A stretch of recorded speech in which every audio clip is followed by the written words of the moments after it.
আজকে 24-এর কথা আসছে, 24-এর আন্দোলনের কথা আসছে। 24-এর আন্দোলন যারা শহীদ হয়েছে তাদের বিচারের দাবির কথা আসছে। এটা তো হতে হবে, কিন্তু তার আগের কথা যদি বলি, পিলখানার বিচার এখনো হয়নি। একদিনে 36 ঘন্টার ব্যবধানে পিলখানায় এই জাতির সৈন্য, এ জাতির সূর্য সন্তানের 74 জন সেনাবাহিনী কর্মকর্তাকে 36 ঘন্টার ব্যবধানে হত্যা করা হয়েছে। তার বিচার আগে করতে হবে। যদি বলি তাহলে শাপলা চত্বরে সেই দিন নিরহ মাদ্রাসার ছাত্রদের কি অপরাধ ছিল, তাদের তো বিচার এখনো হয়নি। কাজেই শাপলা চত্বরের বিচার করতে হবে, পিলখানার বিচার করতে হবে।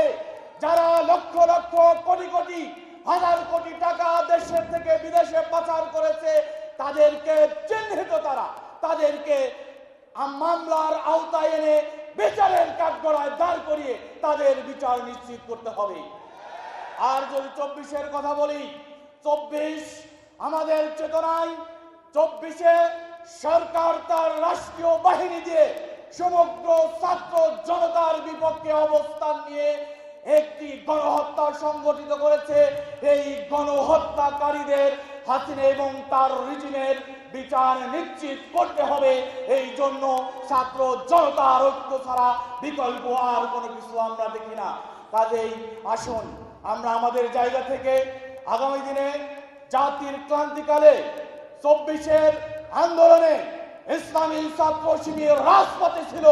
আগামী দিনে এর চাইতে যদি কোনো আরো বেশি ভয়ঙ্কর, আরো বেশি ক্রাইসিস তৈরি হয়, ইসলামী ছাত্র শিবির রাজপথে বীরের ভূমিকায় থাকবে ইনশাআল্লাহ। কাজেই আসুন বিপ্লবের জন্য প্রয়োজন ঐক্য। যার মেসেজটা 24 আমাদেরকে দিয়ে গেছে, সেই 24-কে ধারণ করে এই জাতিকে গঠনের আকাঙ্ক্ষা নিয়ে এই জাতির সামগ্রিক উন্নয়নের জন্য সমৃদ্ধ বাংলাদেশের সেই স্বপ্ন বাস্তবায়নে একসাথে ঐক্যবদ্ধ আন্দোলনের মধ্য দিয়ে আমরা আমাদের জাতিকে পৃথিবীর মানচিত্রে স্বর্ণ শিখরে নিয়ে যেতে চাই।